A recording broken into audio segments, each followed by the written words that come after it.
어릴 땐 그렇게 끈끈하던 사이였는데 지금은 연락 한 통도 없습니다. 같은 부모 밑에서 자랐지만 이제는 얼굴 보는 게 불편합니다. 가족이라 믿었는데 오히려 가장 깊은 상처를 남긴 게 형제였습니다. 명절도 제사도 부모 장례도 끝나고 나면 남는 건 감정의 틈뿐. 모든 형제 자매가 그런 건 아닙니다. 하지만 상처받은 사람에겐 그 피가 더 아프게 느껴집니다. 이 영상은 그런 분들을 위한 이야기입니다. 늙어 왜 형제 자매가 남처럼 느껴지는지 그 진짜 5가지 이유로 말씀드리겠습니다. 구독, 좋아요, 알림 설정 하시면 시작하겠습니다. 늙어 형제 자매가 남이 되는 첫 번째 이유는 부모. 봉양 문제로 남는 건 희생한 사람의 억울함과 갈등뿐이기 때문입니다. 당신들 다 어디 있었어? 아버지 요양병원에 누가 몇 번이나 왔는지 알아? 간병비는 왜 나만 냈는데 이제 와서 왜 상속 얘기부터 꺼내는데? 이 말 당신도 혹시 가슴속에서 꺼내고 싶었던 적 있습니까? 형제 자매가 남이 되는 건 어느 날 갑자기 시작되지 않습니다. 가장 먼저 금이 가는 순간은 부모님이 병들어 누우셨을 때입니다. 한 사람은 어깨를 짓누르는 현실을 감당하고 다른 형제들은 바쁘다, 애들 키우느라 힘들다며 멀어집니다. 그렇게 한 사람에게 모든 부담이 쏠립니다. 간병, 병원 수발, 병원비, 돌봄. 형제는 많아도 손 내미는 사람은 없습니다. 처음엔 이해하려 했습니다. 그러나 시간이 흐르고 부모의 마지막이 다가오면 얘기는 달라집니다. 형제들 중 아무것도 하지 않았던 사람이 나타나 어머니 집은 어떻게 나눌 건데?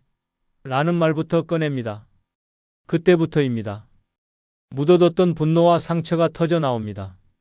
그동안 내가 어떻게 살았는데 지금 그 말이 나와? 엄마가 아플 땐 오지도 않더니 집값 오르니 달려오냐? 가족이라는 이름은 사라지고 감정의 칼날만 남습니다. 아무리 형제라도 아니 형제이기 때문에 더 참을 수 없는 겁니다. 피를 나눴기에 기대가 있었고 기대가 있었기에 실망은 더 깊습니다. 실제로 서울 은평구에 사는 78세 정정자 씨는 10년 넘게 아버지를 혼자 돌봤습니다. 큰오빠는 지방에 살고 있다는 이유로, 여동생은 자식 결혼 문제로 바쁘다는 이유로 발길을 끊었습니다. 정 씨는 낮엔 일하고 밤엔 아버지를 간호했습니다. 치매가 심해지자 대소변을 받아내고 병원 가는 길에 아버지가 사람들 앞에서 옷을 벗는 창피도 겪었습니다. 하지만 누구 하나 곁에 없었습니다. 아버지가 세상을 떠난 후 문제는 바로 찾아왔습니다. 장례가 끝나기도 전에 큰오빠가 말했습니다. 우리도 유산 받을 권리는 있으니까 절차는 공정하게 하자. 그 말 한마디에 정 씨는 입술을 깨물었습니다. 간병비, 요양비, 병원비 총 8년간 1억이 넘게 들었지만 형제들은 모른 척 했습니다. 심지어 여동생은 그건 내가 한 거지 우리가 시킨 건 아니잖아라고 말했습니다. 정 씨는 그 자리에서 일어나 말했습니다. 앞으로 내 인생에서 너희는 없다. 지금은 명절에도 모이지 않습니다. 조카 결혼식도 형제 생일도 외면합니다. 정 씨는 말합니다. 사람이 아니라 내가 봉이었어요. 부모님이 돌아가신 후 남은 건 형제도 아니고 유산도 아니고 그저 내 마음속 상처뿐이에요. 이처럼 부모 봉양 문제는 형제 사이의 민낯을 드러냅니다. 누구는 묵묵히 헌신하고 누구는 거리만 둡니다. 그리고 그 뒤엔 누구도 알아주지 않는 외로움과 억울함만 남습니다. 형제니까 당연히 도와줄 줄 알았다는 기대는 깨지고 그래도 나중엔 고마워하겠지라는 희망은 무너집니다. 결국 그 기대와 희망이 부서진 자리엔 가족보다 더 낯선 관계만 남습니다. 형제는 함께 부모를 보내야 할 사람입니다. 그러나 현실은 그렇지 않습니다. 부모를 간병할 때는 외면하다가 돌아가시고 나면 계산기를 두드리는 이기심이 드러납니다. 그렇게 형제자매는 감정의 균열 속에서 영영 돌아오지 못합니다. 나이 들수록 깨닫게 됩니다. 가족이라는 이름 아래에서도 진짜 가족은 끝까지 곁을 지켜준 사람뿐이라는 걸, 그리고 나머지는 결국 남보다도 멀어진다는 걸 말입니다. 늙어 형제자매가 남이 되는 두 번째 이유는 평소엔 아무 연락 없다가 경조사 때만 연락이 올 때입니다. 엄마 기일엔 전화 한 통 없더니 조카 결혼식 청첩장은 바로 보내더라. 내 병원 입원 때는 소식도 없더니 상가집엔 꼭 나타나서 인사만 하더라. 이런 감정 한 번쯤 느껴보신 적 있을 겁니다. 한때 그렇게 가깝던 형제 자매였지만 어느 순간부터 이럴 때만 연락하는 사이가 됩니다. 평소엔 안부 인사도 없고 아플 때도 모릅니다. 그런데 누가 돌아가셨다, 결혼한다, 환갑잔치다 싶으면 잘 지냈냐는 말과 함께 메시지가 날아옵니다. 말은 반갑다고 하지만 그 안에 담긴 건 진심이 아니라 의무감일 뿐입니다. 그 순간 느껴집니다. 아, 이 사람은 내 인생의 실제 관계가 아니라 예식장에 필요한 얼굴일 뿐이라는 것을요. 자주 못 보더라도 진심이 있다면 괜찮습니다. 하지만 필요할 때만 연락하고 끝나면 곧장 다시 침묵. 이런 형제 자매의 태도는 마음에 깊은 이물감을 남깁니다. 내가 이런 존재였나? 라는 씁쓸한 물음표가 마음에 박힙니다. 서울 강서구에 사는 75세 최영희 씨는 둘째 동생과 7년째 연락을 끊고 살고 있습니다. 결정적인 계기는 장남의 결혼식이었습니다. 평소에는 명절에도 연락이 없던 동생이 아들이 결혼한다며 청첩장을 들고 나타났습니다. 언니, 그동안 너무 연락 못 드렸어요. 근데 아들 결혼식엔 꼭 와줘야 해요. 얼굴 가득 미소를 짓고 있었지만 최 씨는 속이 울렁거렸습니다. 그 자리에서 최 씨는 말없이 청첩장을 받아들고 참석 여부에 대해 아무 말도 하지 않았습니다. 하지만 마음속은 이미 결정이 나 있었습니다. 이 사람은 이제 내 동생이 아니다. 3년 전 최 씨가 허리 수술을 받고 입원했을 때 동생은 전화 한 통 없었습니다. 명절에도 문자 한 줄 오지 않았고 부모님 제사에도 바쁘다는 이유로 불참했습니다.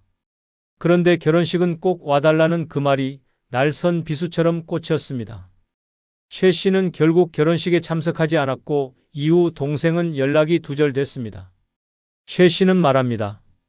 나는 평소에 없는 사람 취급받다가 결혼식 손님 한 명 채우러 불린 느낌이었어요. 피는 섞였어도 그 사람은 이제 남이에요. 지금도 그녀는 가족 단체방에서 동생의 번호를 차단해둔 상태입니다. 이 사례는 단지 한 사람의 얘기가 아닙니다. 실제로 많은 사람들이 형제 자매와의 관계에서 이런 씁쓸한 감정을 겪습니다. 평소엔 무소식, 무관심, 무존재. 그러다 갑자기 상가집이나 결혼식에서 오랜만이네라는 인사와 함께 나타나면 그 위선적인 얼굴이 더욱 멀게만 느껴집니다. 이런 관계는 더 이상 가족이라 부르기 어렵습니다. 관심이 단절된 채 오직 사회적 체면이나 형식으로만 이어지는 관계는 가족이 아니라 비즈니스에 가깝습니다. 나이 들수록 진짜 가족은 자주 보지 않아도 서로의 삶에 관심을 갖는 사람이어야 합니다. 하지만 경조사 때만 나타나는 형제는 오히려 남보다 더 큰 공허함을 안겨줍니다. 가장 슬픈 건 그런 연락조차 점점 사라진다는 겁니다. 마지막 인사는 장례식장일 수도 있습니다. 그마저도 우리 서로 너무 오래 멀어졌지라는 말 한마디로 끝나버립니다. 그리고 그 이후엔 정말로 남이 됩니다. 마음이 끊긴 형제는 한때의 추억만 남기고 내 삶에서 조용히 사라집니다. 나이 들수록 우리는 알게 됩니다. 진짜 가족은 경조사 때만 찾는 사람이 아니라 평소에 내 안부를 궁금해하는 사람이라는 걸. 그리고 그 사람이 아니라면 피를 나눴어도 남입니다. 그 어떤 사연보다 아프고 그 어떤 이별보다 조용한 관계의 끝. 그것이 형제 자매가 남이 되는 마지막 모습입니다. 늙어 형제 자매가 남이 되는 세 번째 이유는 어릴 적 서운함을 여전히 품고 있기 때문입니다. 그때 왜 나만 시장에 안 데려갔는지 아직도 기억나요. 새 옷은 늘 언니가 먼저였고 나는 물려입기만 했어요. 엄마가 아플 때 언니는 자고 있었고 난 밤새 물수건 갈았어요. 이게 무슨 유치한 감정이냐고요? 아닙니다. 어릴 적 서운함은 절대 사라지지 않습니다. 사소해 보이는 기억일수록 더 오래 남아 마음속을 찌릅니다. 그리고 그 감정은 나이 들어 형제 자매를 만날 때마다 조용히 올라옵니다. 겉으로는 웃고 있지만 속으론 여전히 그때의 서러움을 끌어안고 있는 것입니다. 형제 사이가 어릴 땐 자연스러웠습니다. 하지만 각자 다른 방식으로 사랑받고 각자 다른 위치에서 성장하며 쌓인 감정은 결코 똑같지 않았습니다. 특히 마지는 책임감과 부담감, 막내는 응석과 자유, 중간은 소외감이라는 고정된 틀이 형성됩니다. 이런 차별 아닌 차별이 반복되면 마음속에 나는 늘 덜 사랑받았다는 인식이 자리 잡습니다. 그리고 이 감정은 성인이 된 이후에도 형제를 대할 때 무의식적으로 영향을 줍니다. 대구 수성구에 사는 75세 김혜순 씨는 세 자매 중 둘째입니다. 평생을 조용히 살아온 그녀는 큰 언니와 말도 섞지 않은 지 15년이 넘었습니다. 그 계기는 명절 상차림을 준비하던 중에 언니가 아무렇지 않게 던진 한마디였습니다. 넌 어릴 때도 늘 조용했잖아. 엄마한테 딱히 혼난 기억도 없지? 그 순간 김 씨는 심장이 덜컥 내려앉았습니다. 평생 끌어안고 있었던 감정이 바로 그 말에서 무너졌기 때문입니다. 그녀는 어릴 적부터 항상 중간이었습니다. 큰언니는 장녀라는 이유로 가족의 기대를 한몸에 받았고 막내는 귀엽다는 이유로 항상 사랑을 받았습니다. 반면 그녀는 늘 눈치를 보며 중간을 지켜야 했고 무엇 하나 마음대로 해본 기억이 없었습니다. 친구들과 소풍 갈 때도 언니는 돈을 받고 막내는 도시락을 싸갔지만 자신은 내가 알아서 해라는 말을 들었습니다. 김 씨는 그 서운함을 수십 년간 마음에 묻고 살았습니다. 하지만 그날 언니가 던진 한마디에 모든 게 터졌습니다. 넌 사랑받는 게 뭔지 몰라. 그래서 그렇게 된 거야. 말을 내뱉고 김 씨는 그 자리를 박차고 나왔습니다. 이후로는 명절 초대도 받지 않고 언니의 안부 전화도 받지 않습니다. 지금도 김 씨는 말합니다. 사람은 나이 들어도 안 변해요. 어릴 때 누가 날 아프게 했는지, 누가 날 외면했는지 그건 죽을 때까지 기억납니다. 그 말 속엔 억울함과 서운함이 뒤섞여 있었습니다. 김 씨에게 형제는 가족이 아닌 감정을 되새김질하게 만드는 잊고 싶은 관계가 되어버린 것입니다. 이처럼 형제 사이에 남아있는 오래된 감정은 쉽게 없어지지 않습니다. 특히 그 감정이 서운함일 경우 겉으론 아무 일 없는 듯 보여도 속으로는 계속 골마갑니다. 어릴 적 차별받았다는 기억, 부모가 누구를 더 아꼈다는 의심, 형제가 내 마음을 몰라줬던 순간들이 하나둘 되살아납니다. 그렇게 형제는 지금의 말보다 과거의 감정으로 판단되는 존재가 됩니다. 무엇보다 무서운 건 그 감정이 쌓이기만 하고 풀리지는 않는다는 점입니다. 나이 들수록 대화는 줄고 감정 표현은 더 어려워집니다. 결국 한마디 사과도 없이 오해를 안고 관계는 끊어집니다. 그리고 그 이별은 슬프기보다 차라리 후련합니다. 이제는 더 이상 상처받지 않아도 된다는 해방감이 따릅니다. 형제자매는 나를 가장 오래 본 사람이지만 그만큼 나를 가장 깊이 다치게 할 수 있는 사람입니다. 그 관계를 유지하려면 과거의 감정을 끌어안고 사는 것이 아니라 그 감정을 인정하고 조심하는 태도가 필요합니다. 하지만 대부분은 그걸 외면합니다. 그리고 결국 서로를 피하고 서로를 잊고 서로를 남처럼 대하게 됩니다. 나이 들수록 형제 자매가 남이 되는 건 단지 지금의 일이 쌓여서가 아닙니다. 오히려 어린 시절 내내 꾹꾹 눌러왔던 감정이 나이 들수록 더 자주, 더 깊게 올라오기 때문입니다. 그 감정을 풀지 못하고 살아온 사람들에겐 형제라는 존재가 결국 남보다 더 불편한 관계로 남을 수밖에 없습니다. 그리고 그 이별은 조용하지만 영원합니다. 늙어 형제 자매가 남이 되는 네 번째 이유는 노후 생활이 경제적 비교의 대상이 될 때 관계가 감정 아닌 숫자로 무너지기 때문입니다. 형네는 해외여행 다닌다며? 너희는 연금 많이 나오잖아. 그렇게 좋은 데서 살면 명절에 선물 하나쯤 더 할 수 있잖아? 처음엔 농담이었습니다. 하지만 그 말 속엔 뾰족한 칼날이 숨어 있습니다. 노후의 삶이 잘 사는 사람과 간신히 버티는 사람으로 나뉘기 시작하면 형제자매는 서로에게 위로가 아닌 불편한 거울이 됩니다. 만나면 괜히 위축되고 말 한마디에도 자존심이 흔들립니다. 부동산, 연금, 자식의 직업, 병원비 걱정까지 모두가 비교의 대상이 되고 그 비교가 마음의 벽을 세웁니다. 특히 60대를 넘어서면 삶은 더 분명히 갈립니다. 공무원 연금이나 퇴직금이 넉넉한 형제는 한 달에 2번 골프 치러 나가고 생활형 알바로 겨우 버티는 형제는 교통비 아끼려고 약국도 걸어갑니다. 그런 상황에서 우리 와이프는 이번에 안마의자 바꿨어 같은 말은 상대에게 수치심과 허탈함을 안깁니다. 아무리 형제라도 경제적 차이는 마음을 멀게 만듭니다.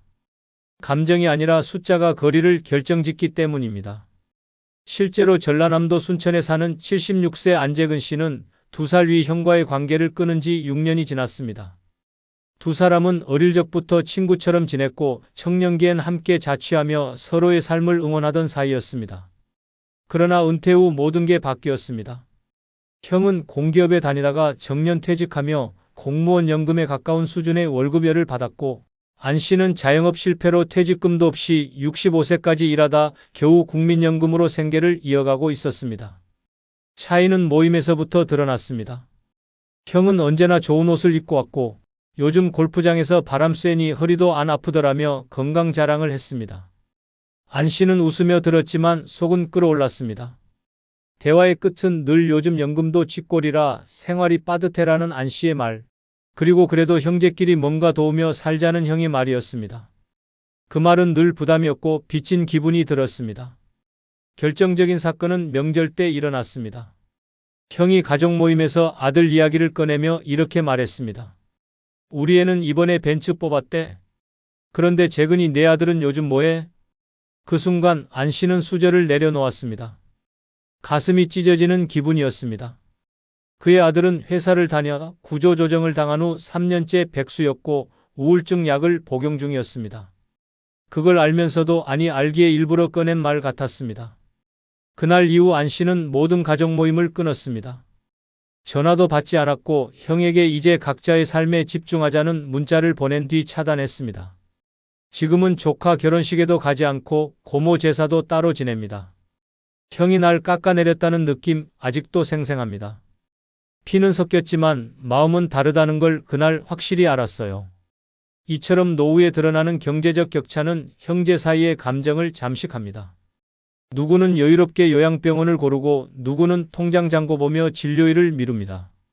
그때 너도 조금만 일찍 준비했으면 좋았을 텐데라는 말 한마디는 평생 쌓아온 형제애를 무너뜨립니다. 형제자매는 돈을 나누지 않더라도 감정을 나눌 수 있어야 합니다. 하지만 노년의 삶은 그마저도 어렵습니다. 돈은 말에 태도를 입히고 시선의 위계를 만듭니다. 부러움이 질투가 되고 위로가 오지랖이 됩니다.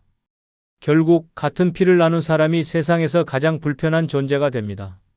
나이 들수록 우리는 돈이 곧 자존심이라는 걸 알게 됩니다. 그리고 형제는 그 자존심을 가장 쉽게 건드리는 사람입니다. 비교당하는 순간 말없이 무너집니다. 경제력이 다르면 삶이 다르고 삶이 다르면 감정도 함께 멀어집니다. 그렇게 형제자매는 가장 오래된 타인이 됩니다. 피는 섞였지만 마음은 이미 남입니다. 늙어 형제자매가 남이 되는 5번째 이유는 같은 뱃속에서 태어났어도 살아온 방식과 가치관이 너무 다를 때입니다. 그 얘기를 형이 그렇게 받아들일 줄은 몰랐어요. 그 말을 듣고는 이 사람하고는 대화 그만해야겠다 싶었습니다. 어릴 땐 똑같은 장난감 갖고 놀고 같은 밥상에 둘러앉아 웃었던 사이였습니다. 하지만 시간이 흐르고 각자 다른 세상을 살다 보면 형제라고 해도 생각은 완전히 달라집니다. 아니, 오히려 형제이기 때문에 더 충격이 큽니다. 같은 부모 밑에서 자란 사람이 이렇게까지 나와 다를 수 있나? 이질감이 들고 그 다름이 견딜 수 없는 벽이 되는 순간 형제는 남이 됩니다. 가치관의 차이는 사소한 말에서 시작됩니다. 예를 들어 누군가는 자식은 알아서 크는 거야 라고 말하고 다른 누군가는 부모 책임이지 애가 왜 망가져? 라고 받아칩니다. 정치, 돈, 결혼관, 노후관 대화 주제가 뭐든 결국은 서로를 평가하고 비난하는 결론에 도달합니다.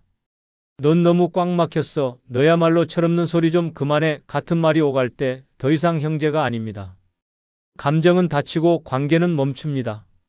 강원도 원주에 사는 72세 문병기 씨는 동생과 10년째 연락을 끊고 삽니다. 두 사람은 어릴 적엔 무척 친했습니다. 함께 공장도 다니고 부모님 돌아가신 뒤 재산도 크게 다툼 없이 나눴습니다. 그런데 문제는 자식과 노후에 대한 생각에서부터 시작됐습니다.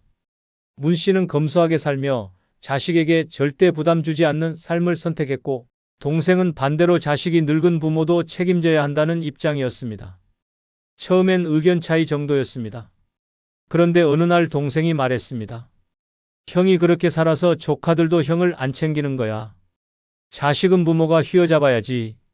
그 말에 문 씨는 얼굴이 붉어졌습니다.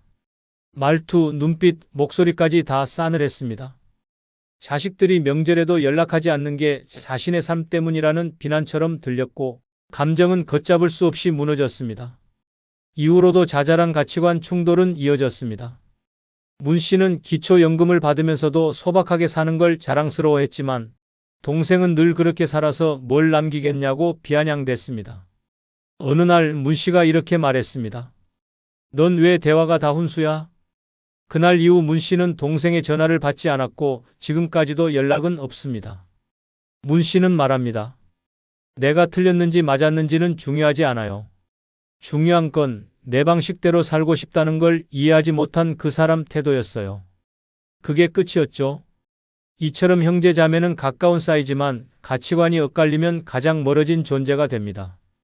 대화는 오해로 가득하고 말끝마다 그건 아니지라는 판단이 섞입니다. 피를 나눴다는 이유로 마음까지 같을 거라 기대하지만 오히려 피가 섞였기에 그 다름은 더 크게 다가옵니다. 다른 사람에게는 넘길 수 있는 말도 형제에게는 배신처럼 느껴집니다.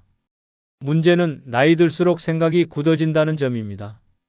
젊을 땐 의견 차이로 웃고 넘기던 이야기들이 이제는 인생 전체를 부정당한 듯한 기분이 됩니다.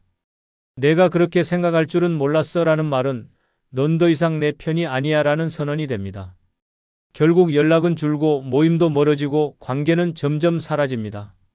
형제는 가족이지만 동시에 서로 다른 인생을 살아온 개인입니다. 그 다름을 인정하지 않으면 가족이라는 말이 더 이상 위로가 되지 않습니다. 오히려 감정의 무기가 되어 서로를 찌르게 됩니다. 그리고 그렇게 다름을 받아들이지 못한 형제는 어느새 연락처에서 사라지고 명절에도 얼굴을 볼 수 없는 남이 되어 있습니다. 같은 뱃속에서 나왔다고 해도 같은 방향으로 늙어가는 건 아닙니다. 그 다름을 받아들이고 존중하지 못하면 피보다 먼 감정만 남게 됩니다. 결국 나이 들수록 형제 자매는 타인보다 더 불편한 존재가 됩니다. 그리고 그 순간 우리는 스스로 형제를 놓는 연습을 시작합니다. 그건 이별이 아니라 마음의 거리 정리입니다. 어머니, 이번 달 생활비는 괜찮으세요? 아버지, 병원은 다니고 계신 거죠? 할머니, 이번엔 그냥 오세요. 괜찮아요. 이런 말을 들을 때마다 속이 철렁 내려앉습니다. 노년에 돈이 없다는 건 단순히 지갑이 가벼운 문제가 아닙니다. 마음속 당당함이 무너지고 세상 앞에서 작아지는 순간이 쌓여가는 일입니다. 먹고 싶은 것도 가고 싶은 곳도 하고 싶은 말조차도 돈이라는 단어 앞에서 멈춰 서게 됩니다. 오늘은 그 숨막히는 현실의 민낯을 적나라하게 보여드리고 영상 후반에는 노년에 돈을 모으는 현실적인 방법까지 알려드리겠습니다. 구독, 좋아요, 알림 설정 누르시면 시작하겠습니다. 노년에 돈 없을 때 비참해지는 첫 번째 순간은 집안에 곰팡이가 생겨도 돈이 없어 해결하지 못하는 순간입니다. 비 오는 날이면 벽지가 부풀어 오르고 그 틈 사이로 까맣게 번져가는 곰팡이가 눈에 들어옵니다. 처음엔 걸레로 닦고 락스를 희석해 문질러도 봅니다. 하지만 곰팡이는 쉽게 사라지지 않습니다. 오히려 시간이 지날수록 벽지뿐 아니라 장판 및 천장 모서리까지 번져갑니다. 냄새는 눅눅하고 방 안 공기는 답답합니다. 그럼에도 섣불리 수리업체를 부를 수 없습니다. 견적만 수십만 원, 심하면 100만 원이 넘는 돈이 필요하다는 걸 알기 때문입니다. 인천 부평에 사는 박선희 씨는 남편과 사별한 뒤 20년 된 빌라에서 혼자 살고 있습니다. 몇 해 전 장마철에 창문 옆 벽에서 곰팡이가 피기 시작했습니다. 처음엔 청소기로 빨아내고 세제를 뿌려봤지만 다시 피어나는 속도가 더 빨랐습니다. 결국 벽지가 들뜨고 부스러지기 시작했지만 수리비가 80만 원이 넘는다는 말에 그냥 덮어두기로 했습니다. 손님이라도 오면 가구를 옮겨 곰팡이를 가렸습니다. 하지만 여름이 되면 곰팡이 냄새가 옷장 안까지 스며들어 외출할 때마다 옷에 곰팡내가 밴 건 아닌지 불안했습니다. 경남 창원에 사는 최상호 씨도 같은 고민을 안고 살았습니다. 오래된 단독주택에서 겨울을 보내고 난 뒤 봄이 오자 안방 벽 전체가 거뭇하게 변했습니다. 습기와 곰팡이가 뒤섞인 냄새 때문에 잠을 설치는 날이 많았지만 은퇴 후 생활비만으로 버티는 입장에서 도배와 단열 공사를 할 엄두가 나지 않았습니다.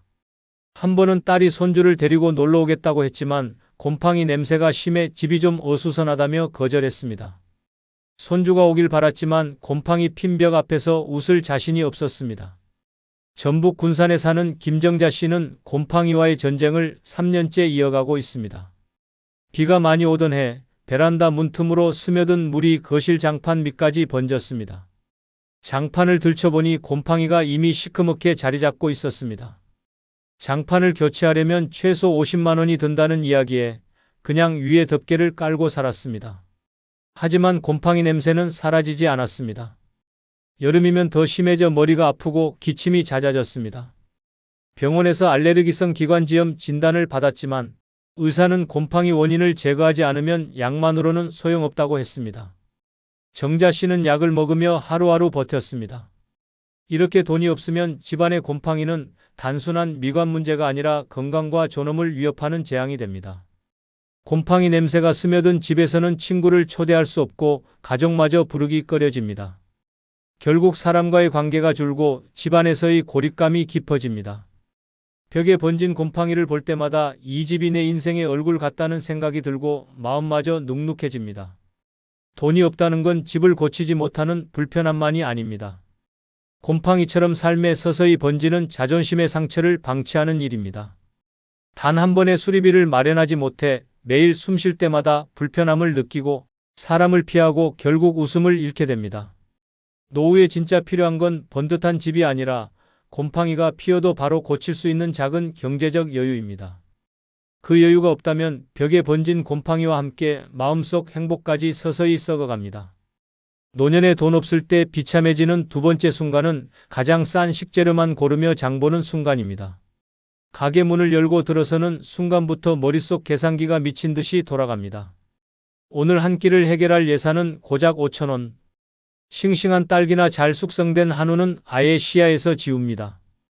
눈이 닿는 건 늘 같은 자리, 세일표가 붙은 채소 코너와 유통기한 하루 남은 반값 고기.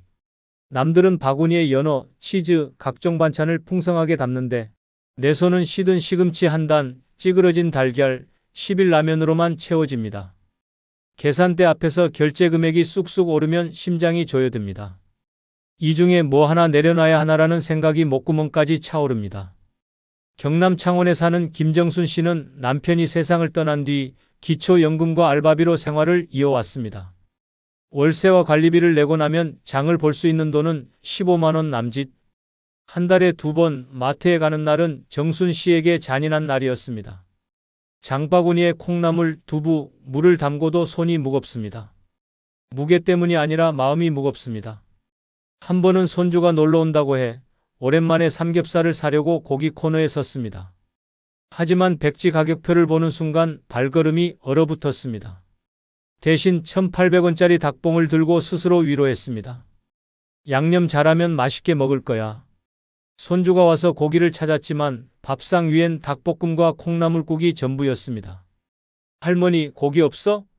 라는 순수한 질문에 정순 씨는 웃으며 다음에 사줄게라고 답했지만 부엌에 들어서자 눈물이 쏟아졌습니다. 그날 밤 냉장고 문을 열어보니 절반이 빈칸이었고 그 빈칸이 마치 자신의 노후를 비추는 거울 같았습니다. 비슷한 처지는 전북 군산에 사는 박용남 씨도 마찬가지였습니다. 그는 남편의 병간호로 전 재산을 쏟아부은 뒤 남은 건 월 50만 원의 국민연금뿐이었습니다. 장을 보러 가면 그는 무조건 유통기한 임박 코너부터 돌았습니다. 한 번은 우유가 마시고 싶어 냉장고 앞에 섰다가 500ml짜리조차 제값 주기가 아까워 발길을 돌렸습니다. 대신 1,000원짜리 커피 믹스를 담으며 이걸로 버티자고 혼잣말했습니다. 이렇게 돈이 없으면 장보는 시간이 행복이 아니라 벌칙이 됩니다. 원하는 걸 고르는 기쁨이 아니라 버릴 걸 고르는 고통이 먼저입니다. 살 수 있는 것과 절대 살 수 없는 것의 경계가 점점 좁아지고 그 선은 매달 더 가혹해집니다. 집에 돌아와 냉장고를 열면 싸구려 식재료 몇 개가 덩그러니 놓여 있고 그걸로 한 주를 버텨야 합니다. 그 순간 가난은 단순히 배를 채우는 문제가 아니라 내 삶에서 선택할 권리를 송두리째 빼앗아갑니다. 그리고 그 권리를 잃은 순간 노년의 하루는 점점 더 초라해지고 마음마저 굶어가기 시작합니다. 노년에 돈 없을 때 비참해지는 세 번째 순간은 각종 모임에서 밥값이 부담돼 피하는 순간입니다. 모처럼 친구들에게 전화가 옵니다. 이번 주에 점심 한번 할까? 예전 같으면 두말 없이 나갔겠지만 지금은 머릿속이 복잡해집니다. 요즘 시내 식당 밥값이 기본 15,000원, 커피까지 하면 2만 원이 훌쩍 넘어갑니다. 한번 나가면 최소 23만 원이 깨지는 셈입니다. 월 생활비를 손가락으로 셈하는 입장에서 이건 큰 돈입니다. 순간 몸이 좀 안 좋아서 다음에 보자라는 변명이 입 밖으로 나옵니다. 웃으며 전화를 끊지만 속은 씁쓸합니다. 모임을 피한 게 아니라 밥값을 피한 겁니다. 대전 유성에 사는 이명자 씨는 젊을 때만 해도 모임의 분위기 메이커였습니다. 주말이면 친구들과 점심 먹고 차 마시고 노래방까지 이어지는 날이 많았습니다. 하지만 남편이 사업 실패와 함께 노후 자금이 증발하면서 상황이 달라졌습니다. 지금은 기초연금과 파트타임 일당으로 생활을 이어갑니다. 한 달 용돈이라 해봐야 10만 원 남짓. 그런 상황에서 친구 모임은 사치였습니다. 한 번은 40년 지기 친구가 생일이라고 점심을 하자고 했습니다. 마음 같아선 꽃다발에 선물까지 사서 가고 싶었지만 지갑 사정을 생각하니 발걸음이 떨어지지 않았습니다. 밥값도 겨우 낼 판에 무슨 선물이야 라는 생각에 결국 전날 밤 몸이 아프다는 문자를 보냈습니다.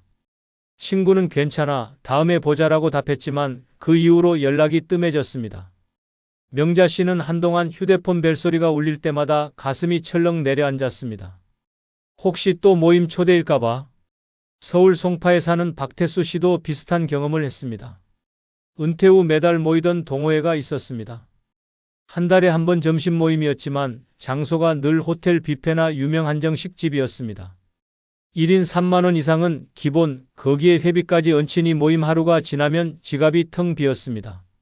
몇 번은 카드를 긁었지만 결제일이 돌아올 때마다 한숨이 나왔습니다. 그러다 결국 모임을 그만두었습니다. 처음에는 바쁘다는 핑계를 댔지만 시간이 지날수록 연락 자체가 끊겼습니다. 태수 씨는 집에서 혼자 밥을 먹으며 TV 속 맛집 프로그램을 보다가 갑자기 눈물이 차올랐습니다. 저런 곳에 나도 가고 싶었는데 이렇게 돈이 없으면 모임이 단순한 즐거움이 아니라 부담이 됩니다. 사람을 만나 웃고 떠드는 시간보다 계산대 앞에서 손이 떨리는 시간이 더 길어집니다. 결국 피하게 되고 피하다 보면 관계가 멀어집니다. 모임에서 빠지는 이유를 솔직히 말하기는 어렵습니다. 돈이 없어서라고 말하는 순간 자존심이 무너질 것 같기 때문입니다. 그래서 병을 핑계로, 바쁨을 핑계로 관계를 하나둘 놓아버립니다. 문제는 이렇게 한번 놓친 관계는 다시 잇기 어렵다는 겁니다.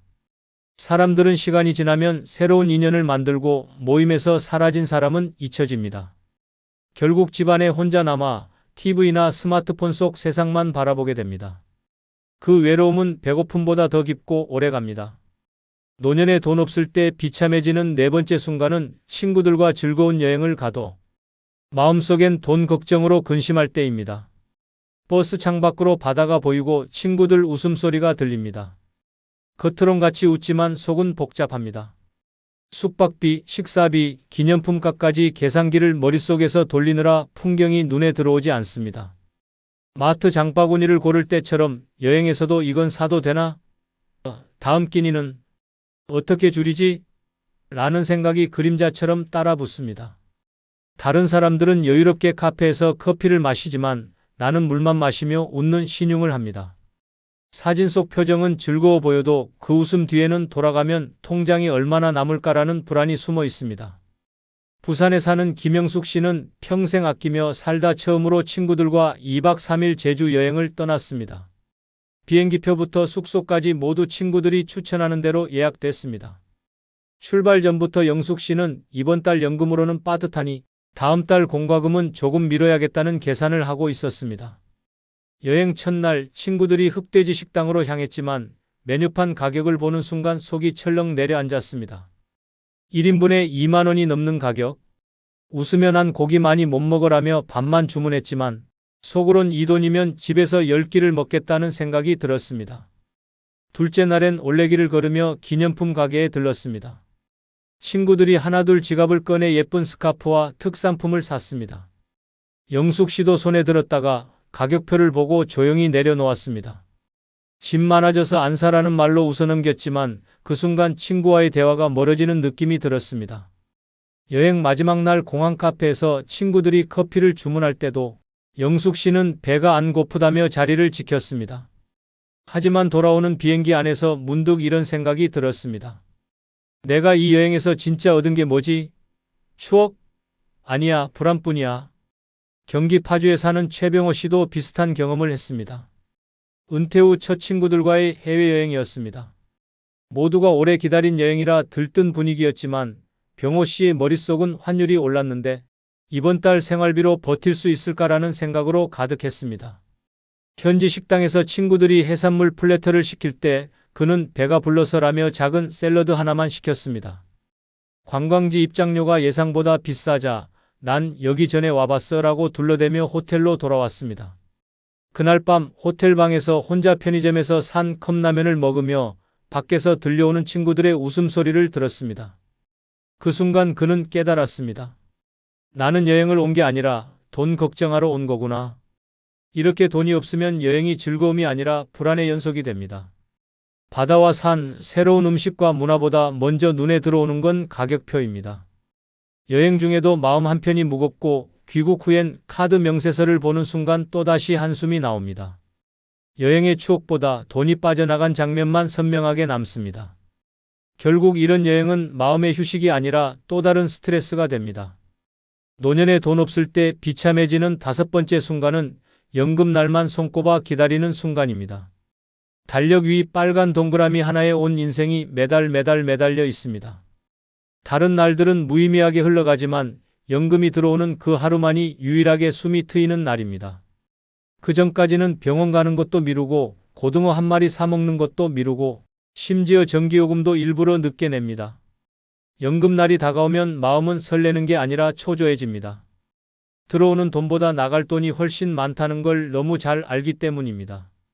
전북 익산에 사는 조순희 씨는 매달 25일만 되면 새벽부터 눈이 뜨입니다. 국민연금 41만 원이 들어오는 날입니다. 하지만 그 돈이 통장에 찍히는 순간 동시에 절반 이상이 빠져나갑니다. 밀린 관리비, 전기세, 카드값, 약국 외상값까지 일시간도 안 돼 통장 잔액은 10만 원 남짓이 됩니다. 그 돈으로 한 달을 버텨야 하니 마트에 가서도 장바구니에 뭘 넣을지 10분 넘게 고민합니다. 한 번은 라면 한 박스를 살까 하다 1,500원 더 싼 5개 묶음을 골라 들었습니다. 돌아오는 길 손에 든 장바구니가 아니라 마음이 더 무겁다고 느꼈습니다. 부산 사하구에 사는 김종만 씨도 사정이 비슷합니다. 연금 지급일만 되면 아침부터 ATM 앞에 줄을 서 있습니다. 그날은 마치 전쟁처럼 느껴집니다. 먼저 은행에서 현금을 인출해 두어야 혹시 모를 자동이체로 잔액이 0원이 되는 일을 막을 수 있습니다. 종만 씨는 연금날이 오기 전엔 카드도 못 긁고 교통카드도 충전 못한다며 씁쓸하게 웃었습니다. 친구가 점심을 먹자고 해도 연금 전에는 무조건 거절합니다. 나중에를 입에 달고 사는 이유는 단 하나, 지금은 돈이 없어서입니다. 서울 관악구에 사는 최경자 씨는 연금날을 기다리며 매일 달력을 봅니다. 하루하루 줄을 긋는 게 습관이 됐습니다. 아직 12일 남았네라는 생각이 들면 냉장고 문을 열어 남은 재료로 어떻게 버틸지 계산합니다. 밀가루가 있으면 부침개로 이틀, 김치찌개로 사흘, 나머지는 밥에 간장 비벼 먹는 식입니다. 연금날 전날 밤은 거의 뜬 눈으로 보냅니다. 다음날 아침 통장에 돈이 찍히면 제일 먼저 마트에 가지만 장바구니를 채우는 속도보다 마음속 계산이 더 빠릅니다. 이건 일주일치, 저건 3일치 하지만 그렇게 꽉 채운 식재료도 한 달이 끝날 즈음엔 또다시 바닥이 드러납니다. 그리고 다시 빨간 동그라미를 세며 기다립니다. 이렇게 연금날만 손꼽아 기다리는 생활은 단순히 가난을 넘어서 삶의 리듬까지 돈에 종속시킵니다. 날짜가 행복을 결정하고 통장 잔액이 기분을 지배합니다. 친구 만나는 날, 병원 가는 날, 심지어 약을 사는 날조차 연금날을 기준으로 정해집니다. 자유로운 노후가 아니라 돈 들어오는 날만 숨쉬는 간헐적 생존이 됩니다. 노년에 돈 없을 때 비참해지는 여섯 번째 순간은 손주 생일에 용돈을 못 주고 미안한 마음이 드는 순간입니다. 손주가 태어난 날 그 작은 손을 처음 잡으며 마음속으로 다짐했습니다. 너한테만큼은 뭐든 아낌없이 주겠다. 하지만 세월은 그 약속을 무너뜨렸습니다. 은퇴 후 고정 수입은 연금뿐 매달 관리비와 약값만 내도 통장은 빈칸이 됩니다. 평소엔 그냥 건강하게 얼굴만 봐도 된다고 스스로 위안하지만 손주 생일만큼은 마음이 무너집니다. 생일상 앞에서 웃고 있는 손주를 보면서도 주머니 속엔 축하 카드 한 장뿐인 현실이 그 웃음을 칼처럼 베어버립니다. 경기도 수원에 사는 정혜순 씨는 손주가 3명입니다. 한창 자랄 나이라 생일이면 케이크, 선물, 용돈이 오가는 모습이 당연합니다. 하지만 남편과 사별한 뒤 기초연금과 틈틈이 하는 청소일로 생활하는 혜순 씨에게 용돈은 사치였습니다. 첫째 손주 생일날 손에 쥔 건 고작 5,000원짜리 지폐 한 장. 봉투에 넣기도 민망해 그냥 편지에 끼워서 줬습니다. 손주는 환하게 웃으며 할머니 고마워요라고 했지만 그 뒤에 부모가 슬쩍 미소로 눈치를 주는 걸 놓치지 않았습니다. 돌아오는 길 버스 창밖을 보며 눈물이 흘렀습니다. 내가 이렇게밖에 못하는 할머니구나. 부산 해운대에 사는 이성호 씨는 은퇴 전엔 명절이나 생일이면 10만 원, 20만 원씩 용돈을 주던 할아버지였습니다. 자식들도 손주들도 우리 아버지 통 크다라고 자랑했습니다. 하지만 은퇴 후 사업 실패로 빚까지 지면서 상황이 달라졌습니다. 둘째 손주 생일에 겨우 케이크 하나만 사갔습니다. 아이가 용돈 봉투를 기대하는 눈빛을 보자 성호 씨는 괜히 케이크 상자를 열며 이거 내가 좋아하는 거야 라며 웃었습니다. 하지만 마음속에선 칼로 쑤시는 듯한 부끄러움이 몰려왔습니다. 집에 돌아와 봉투 하나 못 건넨 자책감에 잠을 이루지 못했습니다. 전북 전주에 사는 최미자 씨는 한 번의 경험 이후 아예 손주 생일날을 피합니다. 예전에 빈손으로 손주 생일에 갔다가 옆에서 다른 친척들이 두툼한 봉투를 건네는 모습을 보고 고개를 들 수 없었습니다. 그날 이후 생일이 다가오면 일부러 감기 기운이 있다며 가지 않습니다. 손주 목소리를 듣고 싶은 마음보다 봉투 하나 준비 못하는 수치심이 더 크기 때문입니다. 하지만 전화를 걸어 생일 축하한다라고 말할 때마다 목소리가 떨립니다. 이렇게 돈이 없으면 손주 생일이 기쁨이 아니라 두려움이 됩니다. 축하해주고 싶은 마음은 크지만 현실은 그 마음을 담아낼 여유를 허락하지 않습니다. 손주가 웃는 날 할머니 할아버지의 마음은 오히려 울고 있는 것입니다. 가족끼리의 따뜻한 자리에서조차 위축되고 손주의 기억 속에 주는 사람이 아닌 아무것도 못하는 사람으로 남을까봐 겁이 납니다. 노년에 돈을 모으는 현실적인 방법은 큰 돈을 벌 생각보다 새는 돈을 막고 저축 습관을 되살리는 것에서 시작됩니다. 첫째, 생활비 구조를 재정비해야 합니다. 매달 나가는 고정 지출을 종이에 적고 꼭 필요한 것과 줄일 수 있는 것을 구분합니다. 사용하지 않는 구독 서비스, 불필요한 보험료, 과도한 통신비부터 줄이면 효과가 큽니다.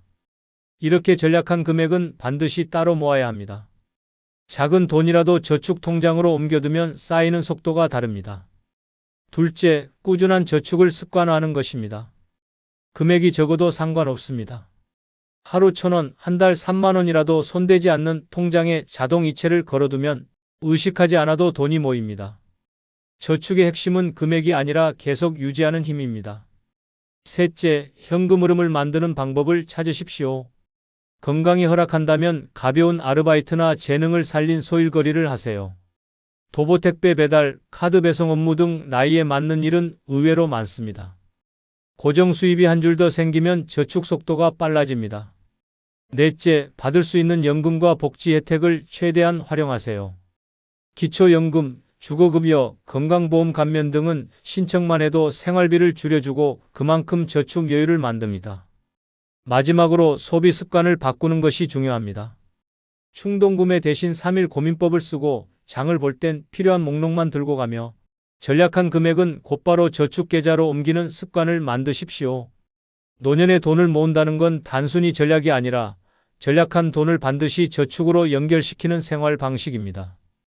이렇게 모인 돈이야말로 노후의 숨통을 트이게 하는 진짜 힘입니다. 여러분의 노후를 응원합니다. 에이, 늙으면 다 편해진다면서요? 아니죠. 나이 들수록 더 힘들다니까요. 그래도 자식이 있고 친구가 있잖아요? 이런 대화가 얼마나 잔인한 거짓말인지 아십니까? 노년은 결코 편안하지 않습니다. 자식은 바쁘고 친구는 멀어지고 건강은 흩어집니다. 남는 건 불청객 같은 외로움과 끝없는 비교, 그리고 스스로를 옥죄는 후회뿐입니다. 웃으며 앉아 있어도 속은 썩어가고 체면 차린다고 버텨도 가슴 깊숙이선 울음이 터져 나옵니다. 노년을 지옥으로 만드는 건 병이나 가난보다 바로 끝까지 끌어안고 가는 스트레스입니다. 그러나 충격적인 진실은 그 스트레스 대부분이 남이 준 게 아니라 내가 스스로 끌어안은 것이라는 사실입니다. 억지로 웃고 억지로 가고 억지로 참는 순간 내 노년은 무너집니다. 그래서 지금 필요한 건 남을 위한 삶이 아니라 나를 위한 삶입니다. 오늘은 노년에 전혀 스트레스 없이 사는 5가지 방법을 알려드리겠습니다. 지금부터 단단히 마음먹고 끝까지 보셔야 합니다. 당신의 남은 생이 달라질 수 있기 때문입니다. 노년에 전혀 스트레스 없이 사는 첫 번째 방법은 못다한 일에 미련 두지 않는 태도입니다. 사람은 누구나 지나온 세월 속에 후회가 남습니다. 젊었을 때 못 이룬 꿈, 잡지 못한 기회, 끝내 이루지 못한 관계. 그러나 그 미련에 매달리는 순간 노년은 지옥이 됩니다. 이미 흘러간 강물에 발 담그려 애쓰는 것과 같습니다. 아무리 몸부림쳐도 돌아오지 않는 시간을 붙잡으려는 그 집착이 마음을 짓누르고 삶을 병들게 합니다. 결국 노년의 평안은 과거와 단절할 용기에서 시작됩니다. 문제는 많은 이들이 이 단순한 진실을 외면한다는 점입니다. 그때 내가 조금만 더 했더라면, 조금만 더 기다렸다면이라는 끝없는 후회 속에서 하루를 갉아먹습니다. 하지만 그 생각은 과거를 살리는 게 아니라 현재를 죽이는 칼날이 됩니다. 미련은 곧 분노로, 분노는 곧 우울로 변합니다. 마음이 무너지면 몸도 따라 무너집니다. 의사들은 노년의 우울증 환자 절반 이상이 못다한 일에 대한 집착에서 비롯된다고 말합니다. 다 잊고 웃는 사람과 끝까지 미련에 끌려가는 사람의 삶은 하늘과 땅 차이입니다. 실제 사례를 보겠습니다. 대구에 사는 김영호 씨는 젊은 시절 작은 사업을 하다 크게 실패했습니다. 그는 늘 다시 시작했더라면 지금쯤은 이라는 후회 속에서 살았습니다. 친구들이 모여 소소한 일상을 즐길 때에도 그는 과거 얘기만 반복했습니다. 결국 사람들도 떠났습니다. 혼자 남아 술에 의지했고 몸까지 망가졌습니다. 나중에는 병원 침대에 누워서도 내 인생은 실패였다는 말만 되뇌었습니다. 과거에 발목 잡힌 채 현재를 통째로 잃어버린 비극이었습니다. 반면 전북 정읍의 박정자 씨는 정반대였습니다. 그녀 역시 평생 꿈꾸던 대학 진학을 못했습니다. 처음엔 그 아쉬움이 너무 커서 사람들 앞에 나서지도 못했습니다. 그러나 어느 날 거울 앞에서 주름진 얼굴을 보고 스스로에게 말했습니다. 지금이라도 즐기면 되잖아. 그날 이후 그림을 배우기 시작했고 동네 전시회에 작품을 내며 활기를 되찾았습니다. 못다한 학업에 미련을 던져버리자 삶이 오히려 넓어졌습니다. 그녀는 말합니다. 못한 걸 붙들고 울던 내가 바보였어요.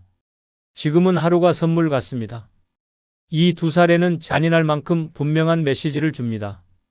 과거에 묶인 사람은 오늘을 잃고 과거를 털어낸 사람은 오늘을 얻습니다. 노년의 진짜 스트레스는 병도 가난도 외로움도 아닙니다. 바로 끝내지 못한 일에 매달리는 어리석은 마음입니다. 다시는 돌아오지 않을 시간을 붙들려 애쓰는 순간 현재의 삶은 죽어갑니다. 반대로 미련을 놓는 순간 노년은 비로소 자유로워집니다. 잊으십시오. 던지십시오. 놓으십시오. 그것이 스트레스 없는 노년으로 가는 첫 번째 문입니다. 노년에 전혀 스트레스 없이 사는 두 번째 방법은 대답하지 않아도 되는 말엔 침묵하기입니다. 늙으면 사람들이 의외로 잔인한 질문을 서슴없이 던집니다. 연금은 얼마나 나오세요? 집은 누구한테 줄 거예요? 아직도 혼자 지내세요? 이런 말들은 아무렇지 않게 던지는 농담 같지만 사실은 노인의 마음을 후벼 파는 흉기 같은 말입니다. 그때 굳이 대답을 내뱉는 순간 그 흉기가 내 가슴에 박히는 것입니다. 그래서 노년의 가장 강력한 무기는 화려한 말솜씨가 아니라 단호한 침묵입니다. 침묵은 방패이고 동시에 나를 지켜주는 성벽입니다. 쓸데없는 말에 대답하면 반드시 뒷감당이 따라옵니다. 연금 액수를 털어놓으면 주변 사람들이 저 정도면 여유롭네 하며 이용하려 들고 집 이야기를 꺼내면 자식들이 싸움판을 벌입니다. 혼자 산다고 털어놓으면 뒷담화의 먹잇감이 되어버립니다. 결국 스트레스는 남의 말이 아니라 내가 괜히 맞대답한 그 순간부터 생겨납니다. 말을 아끼는 사람은 평온을 얻고 함부로 대답한 사람은 평생 후회합니다. 노년의 침묵은 비겁함이 아니라 지혜입니다. 실제 사례를 보겠습니다. 경기도 부천에 사는 이정호 씨는 평생 공무원으로 성실히 일하고 은퇴했습니다. 은퇴 후 지역 모임에 나갔다가 지인에게 연금 많이 나오지? 라는 질문을 받았습니다. 별 생각 없이 한 달에 몇백 정도는 나오지라며 대답했습니다. 그날은 그냥 지나갔지만 그때부터 그의 삶은 달라졌습니다. 모임에서 술값을 내는 건 언제나 그의 몫이 되었고 사소한 부탁도 거절하면 돈 많은 사람이 왜 그렇게 째째라는 말을 들었습니다. 심지어 친척들까지 소문을 듣고 힘드니 좀 도와달라는 전화를 해왔습니다. 처음에는 거절도 못하고 도와줬지만 결국 감당이 안 되자 사람을 피하기 시작했습니다. 모임을 끊고 전화를 꺼버리고 집 밖에 나가는 일조차 줄었습니다. 단 한마디의 대답이 그의 노년을 고립으로 몰아넣은 것입니다. 그는 훗날 그때 차라리 웃고 말았어야 했다. 대답한 게 내 인생에서 제일 큰 실수였다라며 후회했습니다. 말 한마디가 평생의 평온을 흔들어버린 비극적인 교훈이었습니다. 반대로 서울 종로에 사는 김명자 씨는 전혀 다른 길을 걸었습니다. 그녀 역시 자식들 사이에서 재산 문제가 오르내리던 상황이 있었습니다. 어느 날 친척 모임에서 누군가가 집은 누구한테 줄 거냐라는 질문을 던졌습니다. 순간 분위기가 싸늘해졌지만 김 씨는 단 한마디도 하지 않고 미소만 지었습니다. 사람들은 어색한 침묵 속에서 더 묻지 못했고 곧 대화는 다른 주제로 흘러갔습니다. 이후에도 누군가 집 문제나 연금 이야기를 꺼내면 그녀는 글쎄요 하며 짧게 웃고 넘겼습니다. 처음엔 사람들이 답답해했지만 시간이 지나자 그녀에게 함부로 묻지 않게 되었습니다. 오히려 조심스러운 사람, 자신을 지킬 줄 아는 사람이라는 평판이 따라붙었습니다. 김 씨는 훗날 이렇게 말했습니다. 그때 내가 대답했으면 아이들이 갈라졌을 거예요. 말하지 않은 게 나와 자식을 모두 지킨 거죠. 이 두 사람의 대비는 뚜렷합니다. 한 사람은 쓸데없는 대답으로 평생의 평온을 잃었고 다른 사람은 침묵으로 체면과 존중을 지켰습니다. 노년의 스트레스는 남이 던진 말에서 오는 게 아닙니다. 그 말에 굳이 대답하는 내 입에서 시작됩니다. 남이 무례한 질문을 던질 때 웃으며 침묵하십시오. 그 침묵이야말로 당신의 노년을 지키는 가장 값진 지혜입니다. 노년에 전혀 스트레스 없이 사는 세 번째 방법은 실수한 나를 쉽게 용서하는 자세입니다. 사람은 누구나 늙어가며 손이 느려지고 기억이 희미해지고 계산이 서툴러집니다. 하지만 문제는 그 자연스러운 변화를 받아들이지 못하고 작은 실수에도 스스로를 끝없이 몰아세운다는 점입니다. 약값 계산을 잘못했다고, 휴대폰 비밀번호를 깜빡했다고, 약속 시간을 잊었다고 스스로를 바보라 부르며 가슴을 후벼 팝니다. 그러나 그 순간 진짜 바보가 되는 건 실수가 아니라 실수를 용서하지 못하는 마음입니다.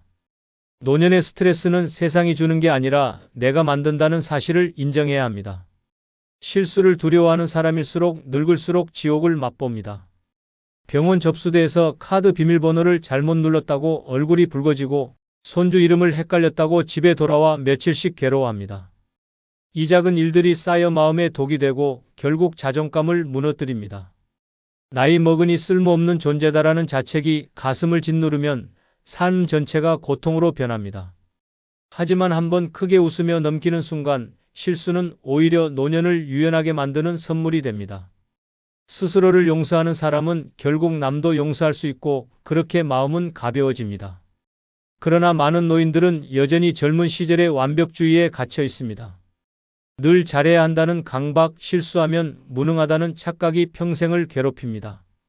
하지만 늙어서도 실수하지 않겠다는 건 몸이 늙었는데도 마음만 젊을 때에 머무는 어리석음입니다. 실수는 나이를 먹었기에 당연한 것이고 그 순간을 스스로 받아들이고 웃어야 노년이 편안해집니다.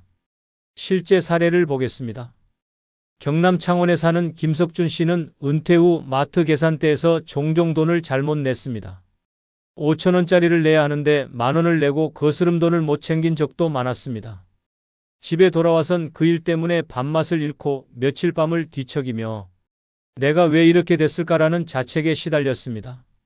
가족들에게조차 말을 못하고 혼자 끙끙 앓다 결국 우울증 진단까지 받았습니다. 작은 실수 하나가 인생 전체를 망치는 도구로 변해버린 것입니다. 그의 삶은 점점 축소되었고 사람을 피하고 밖에도 나가지 않았습니다. 그에게 노년은 매 순간 자신을 채찍질하는 고통의 연속이었습니다. 반면 전북 군산에 사는 최명희 씨는 정반대였습니다. 그녀 역시 은행 창구에서 계좌번호를 잘못 불러 송금을 2번이나 실패한 적이 있었습니다.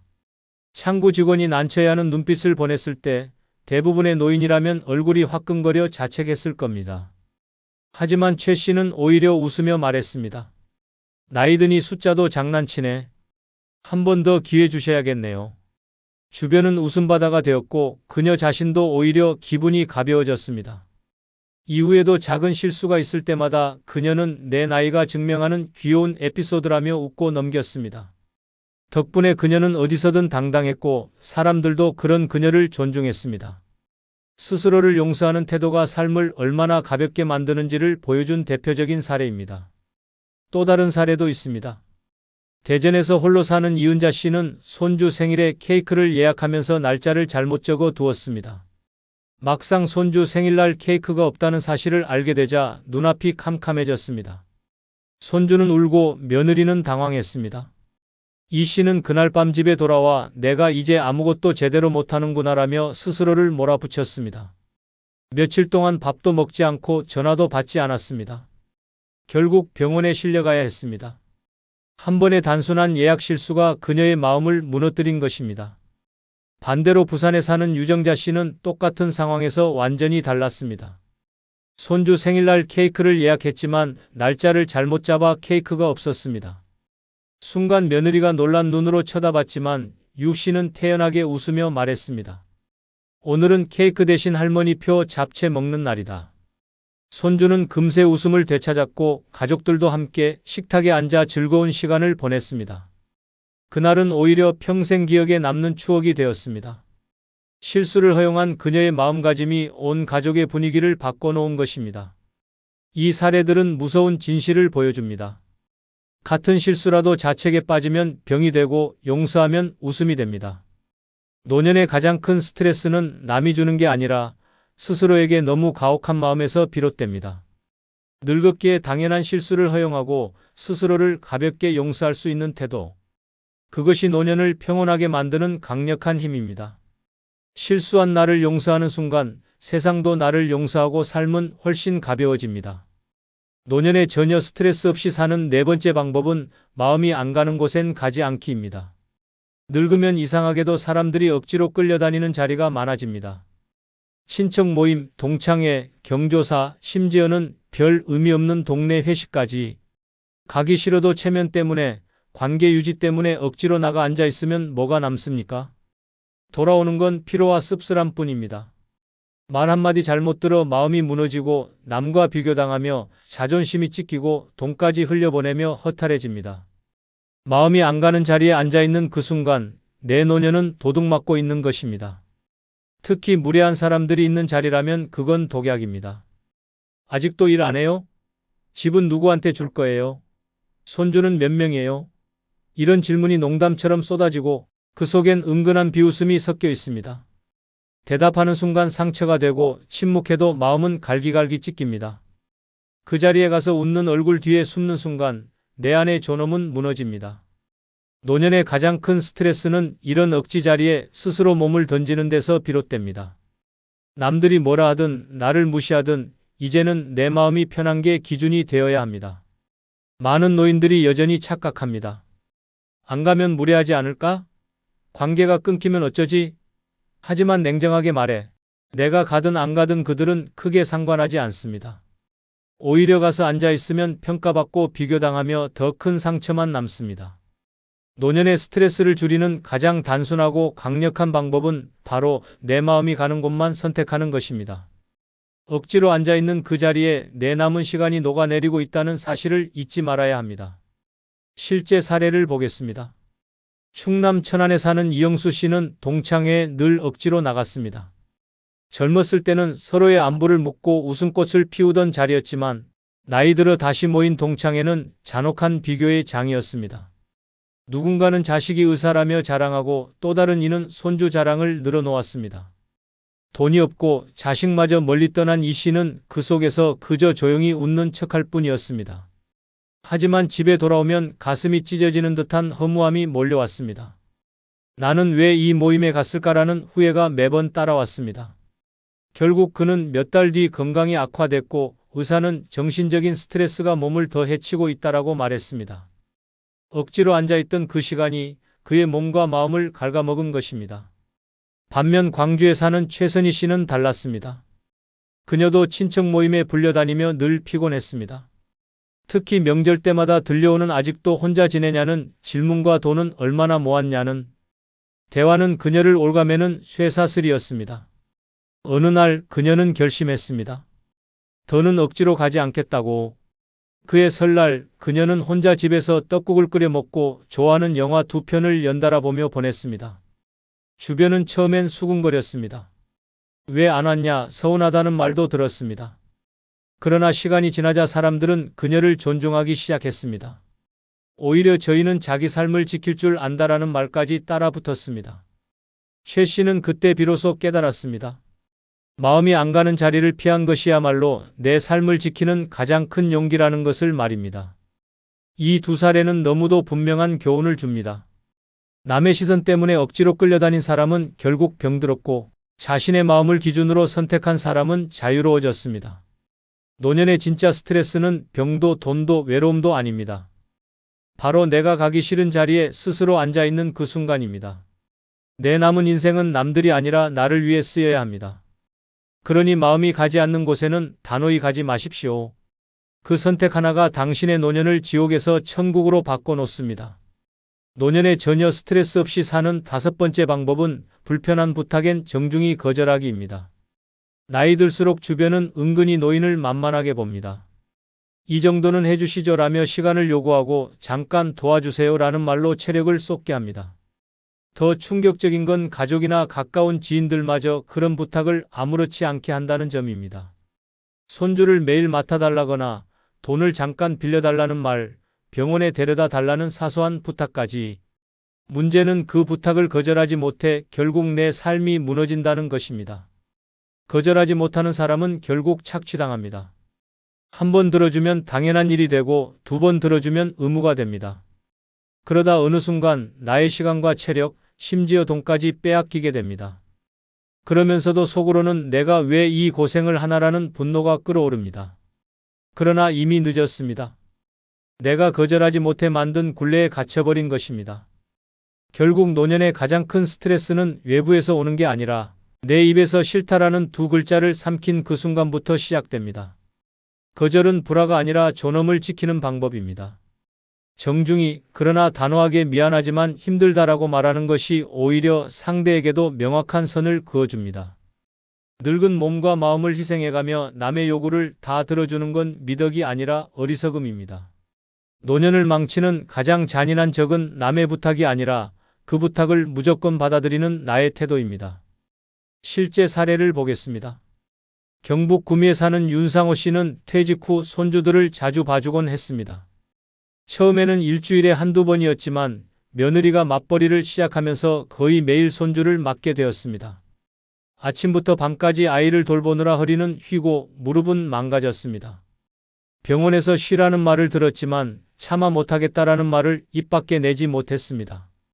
가족이 부탁하는데 거절하면 불효인 것 같았기 때문입니다. 하지만 결국 그 무리한 육아는 그의 건강을 완전히 무너뜨렸습니다. 병원 침대에 누워서도 그는 말했습니다. 처음부터 못한다고 했어야 했는데 이제는 돌이킬 수 없다. 정중히 거절하지 못한 대가가 남은 삶을 송두리째 앗아간 것입니다. 반면 전남 목포에 사는 이은자 씨는 달랐습니다. 그녀 역시 딸이 맞벌이를 하며 아이를 맡아달라는 부탁을 여러 번 했습니다. 하지만 이 씨는 단호히 말했습니다. 내 몸도 챙겨야 해서 매일은 어렵다. 필요하면 일주일에 하루 정도만 맡아주겠다. 처음엔 딸이 서운한 기색을 보였지만 곧 받아들였습니다. 대신 이 씨는 그 하루를 온전히 손주에게 집중했고 나머지 시간에는 친구들과 여행도 다니고 취미 생활도 즐겼습니다. 딸은 시간이 지나면서 오히려 감사해했습니다. 엄마가 건강해야 오래 봐주실 수 있지라며 태도가 바뀐 것입니다. 이 씨는 이렇게 말했습니다. 처음에 힘들어도 선을 긋고 거절하니 오히려 관계가 편해졌다. 또 다른 사례도 있습니다. 부산에 사는 박성규 씨는 친구들의 부탁을 거절 못하는 성격이었습니다. 작은 돈을 빌려달라 하면 선뜻 내줬고 집 나르는 일이나 운전 부탁도 다 들어줬습니다. 하지만 시간이 지나며 그의 호의는 당연한 것으로 여겨졌습니다. 돈을 빌려간 친구는 갚지 않았고 힘든 일을 떠넘기는 일이 계속되었습니다. 결국 그가 건강이 악화되어 부탁을 들어줄 수 없게 되자 친구들은 연락조차 하지 않았습니다. 그는 말했습니다. 내가 거절 못해 호구가 됐다. 결국 남은 건 허탈한 뿐이다. 반대로 강원 원주에 사는 최정희 씨는 정중히 선을 그었습니다. 어느 날 친구가 돈을 빌려달라 했을 때 그녀는 웃으며 말했습니다. 미안해, 나도 여유가 없어. 대신 방법을 같이 찾아보자. 상대는 처음엔 실망했지만 시간이 지나면서 오히려 그녀를 존중하게 되었습니다. 돈을 내주는 대신 함께 고민해준 태도 덕분이었습니다. 그녀는 여전히 친구와 관계를 유지하면서도 자신의 삶은 지켜냈습니다. 이 사례들은 잔혹한 진실을 드러냅니다. 불편한 부탁에 내라고 말한 사람은 결국 병들고 고립됐으며 정중히 거절한 사람은 자유와 존중을 얻었습니다. 노년의 스트레스 없는 삶을 원한다면 이제는 입을 열어야 합니다. 거절은 죄가 아닙니다. 오히려 당신의 존엄과 건강을 지키는 마지막 무기입니다. 불편한 부탁엔 반드시 정중히 그러나 단호하게 거절하십시오. 그것이 당신의 남은 생을 가볍고 자유롭게 만드는 길입니다. 은퇴하면 바로 또 일하러 나가야지. 놀면 불안해서 못 살아. 그렇게 말하던 남자에게 곁에서 묵묵히 지켜보던 부인이 한마디를 던졌습니다. 당신 뭘 그렇게 죽을 때까지 일만 하려고 해? 이젠 좀 쉬어. 젊었을 때 고생한 보상으로 딱 1년만 원 없이 마음껏 놀아봐. 순간 그 말이 가슴을 후벼 팠다고 합니다. 평생 일만 하던 자신이 정작 놓친 게 무엇인지 그제야 알았다는 겁니다. 노년에 제대로 놀기 위해 반드시 필요한 것은 세 가지입니다. 첫째는 몸이 버텨주는 건강입니다. 아무리 돈이 있어도 다리가 아파 걷지 못하면 여행도 산책도 허망해집니다. 둘째는 매달 끊기지 않고 들어오는 생활비입니다. 돈 걱정이 발목을 잡으면 놀고 싶어도 움츠러들 수밖에 없습니다. 셋째는 마음을 나눌 벗이나 관계입니다. 혼자서 TV 앞에 앉아 시간을 죽이는 건 놀이가 아니라 고립일 뿐입니다. 건강과 생활비, 그리고 함께할 사람이 있어야만 노는 게 진짜 힘이 됩니다. 은퇴 후 30년을 살아간다고 가정해 보겠습니다. 한 달 생활비를 200만 원만 잡아도 총 7억 2천만 원이 필요합니다. 여기에 병원비, 예상치 못한 지출, 물가 상승까지 더하면 10억 가까운 돈이 있어야 안심할 수 있습니다. 그러나 현실은 그렇게 큰 자산을 준비한 사람이 많지 않습니다. 그래서 답은 간단합니다. 매달 연금처럼 생활비가 일정하게 확보되기만 하면 그 자체가 평생의 안전망이 됩니다. 바로 그렇기 때문에 노는 게 답입니다. 놀면서 웃고 움직이고 새로운 것을 경험하는 순간만이 그 무서운 계산기를 잠시 꺼버릴 수 있습니다. 노는 건 단순한 유흥이 아니라 남은 인생을 지켜주는 생존 기술입니다. 지금껏 살아온 날들을 후회하지 않으려면, 앞으로의 날들을 무겁게 만들지 않으려면 60세 이후에는 잘 노는 사람이 결국 승자가 됩니다. 이 영상 끝까지 보시면 왜 노는 게 최고의 행복인지 뼈저리게 깨닫게 될 것입니다. 구독, 좋아요, 알림 설정 누르시면 시작하겠습니다. 다 부질없다. 60세 이후엔 노는 게 최고인 이유는 일하다 얻은 훈장은 무덤에선 휴지 조각이 되기 때문입니다.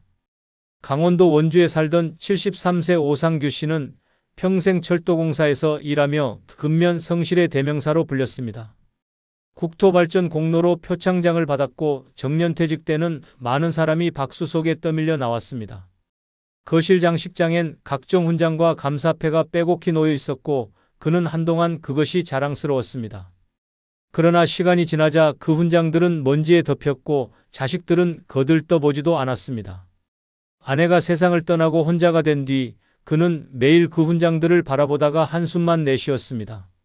이게 다 뭐였으나 내가 무덤에 들어가면 다 쓰레기지.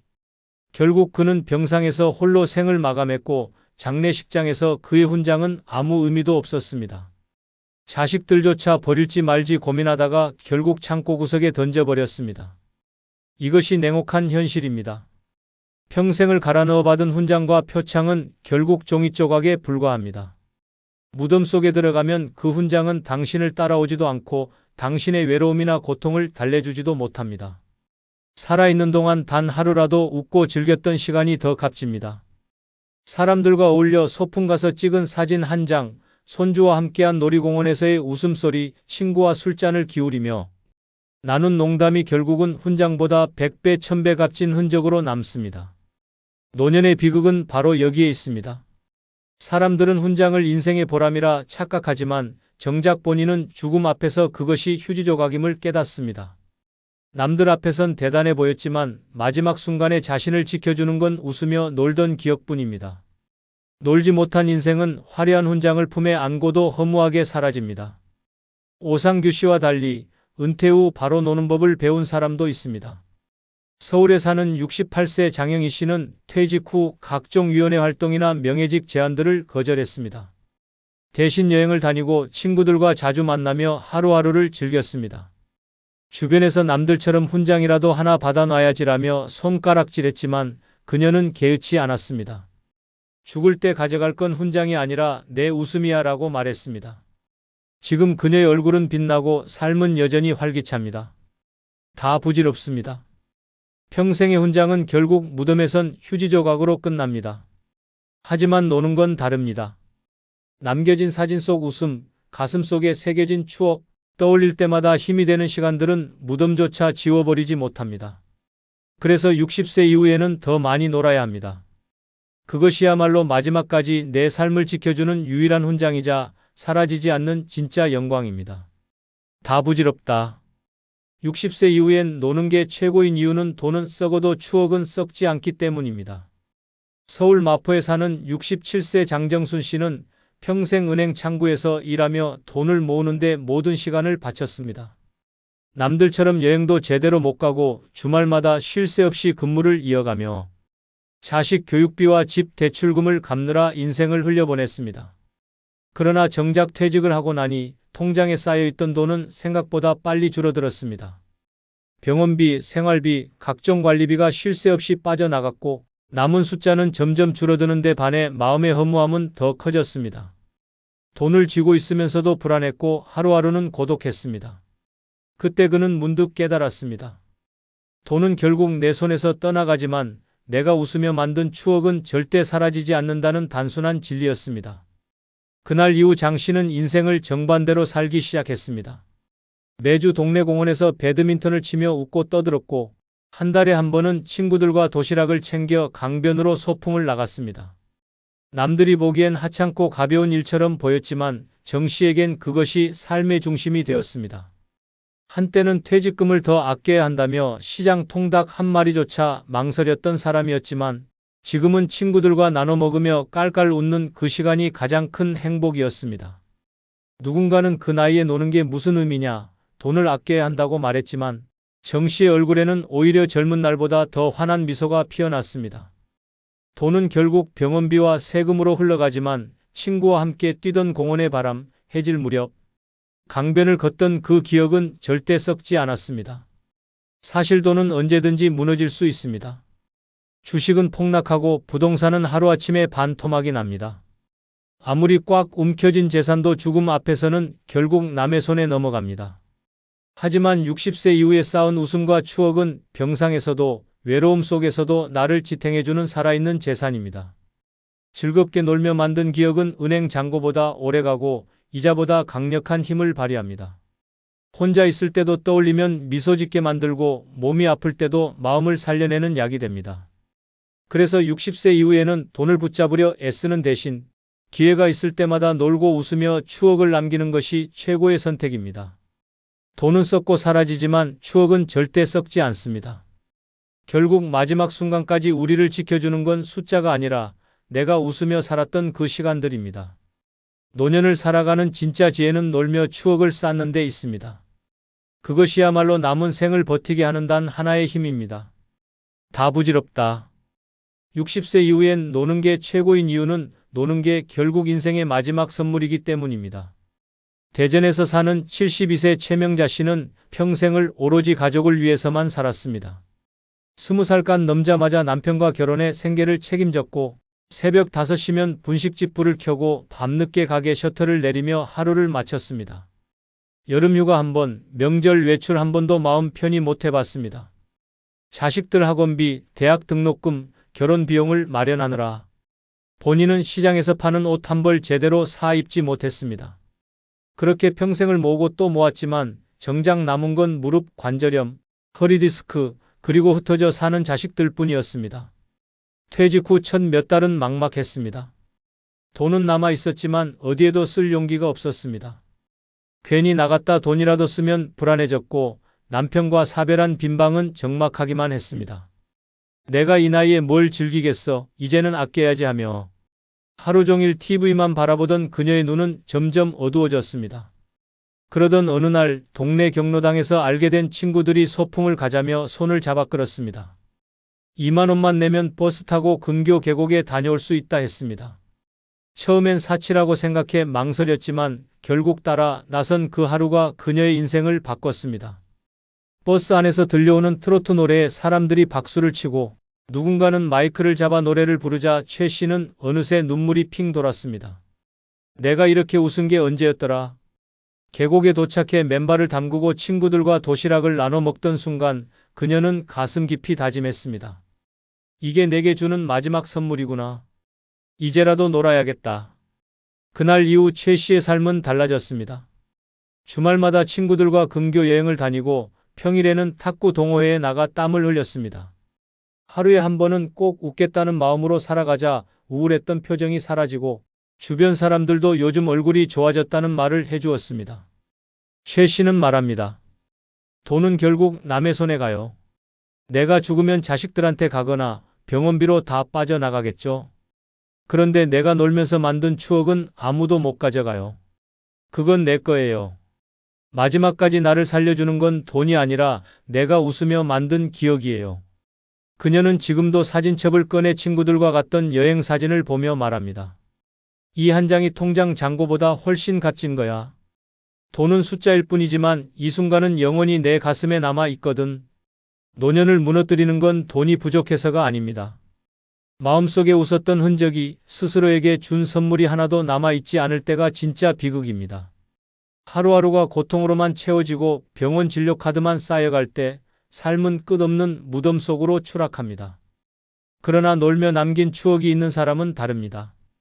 돈이 줄어들어도 마음은 풍요롭고 외로움이 찾아와도 웃었던 순간이 방패가 되어줍니다. 최명자 씨는 요즘 이렇게 말합니다. 내 인생에서 가장 잘한 건 늦게라도 놀기 시작한 거예요. 그게 없었다면 나는 벌써 무너졌을 거예요. 그런데 지금은 내일을 기다리면서 살아요. 또 무슨 즐거운 일이 있을까, 누구랑 웃을 수 있을까 기대하면서 하루를 버팁니다. 젊었을 때는 몰랐던 진실을 이제야 절실히 깨달은 것입니다. 돈은 썩고 사라지지만 놀며 만든 추억은 절대 썩지 않습니다. 그리고 그 추억이야말로 마지막까지 자신을 지탱해주는 인생의 최후 선물입니다. 그러니 60세 이후에는 돈을 움켜쥐느라 떨며 살지 말고 마음껏 놀며 삶을 선물처럼 받아들여야 합니다. 그것이 노년을 후회 없이 살아가는 단 하나의 길입니다. 다 부질없다. 60세 이후엔 노는 게 최고인 이유는 평생 일만 하다 관 속에 들어가는 꼴은 비참하기 때문입니다. 전북 군산에 살던 74세 박동수 씨는 젊었을 때부터 가족을 먹여 살리겠다는 일념으로 공장과 건설 현장을 전전하며 쉼없이 일했습니다. 명절에도 현장에 나가 돈을 벌었고 자식들 등록금과 결혼 비용까지 모두 감당했습니다. 하지만 막상 은퇴를 앞두고도 그는 일을 멈추지 않았습니다. 조금만 더 모아야 한다. 아직은 쉴 수 없다는 말이 그의 입버릇이었습니다.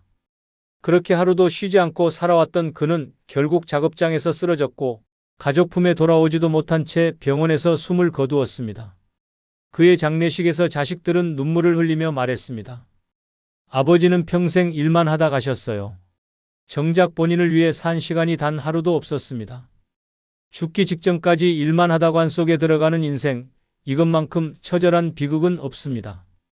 돈은 남았을지 몰라도 그 돈을 쓰고 즐길 주인은 이미 땅 속에 묻혀버린 것입니다. 남은 가족들은 슬픔 속에서 유산을 나누고 주변 사람들은 열심히 살다 갔다고 말하지만 정작 당사자는 단 한 번도 내 인생을 누려보지 못한 채 사라진 것입니다. 이것이야말로 노년이 맞이하는 가장 참혹한 결말입니다.